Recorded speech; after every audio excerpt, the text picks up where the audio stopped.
సదవర తమ్మి ఎదగర చెల్లి చరిత్రను నిర్మించేలాను చదివే తరగని ఆస్తై సమాజంలో నిలబెడుతుంది చక్కటి భవిష్యత్తునిస్తుంది ఆ ఊలాను రాయర చిన్న ఔలను దిద్దర కన్నా ABCDEFGH చదవర చిన్న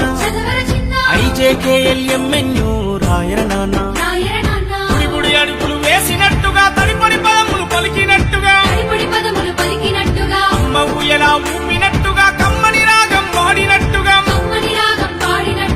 ఓరముద్ద తినిపించినట్టుగా సందమామతో ఆడినట్టుగా ఊలాను రాయర చిన్న ఔలను దిద్దర కన్నా ABCDEFGH చదవర చిన్న IJKLMNO రాయర నాన్న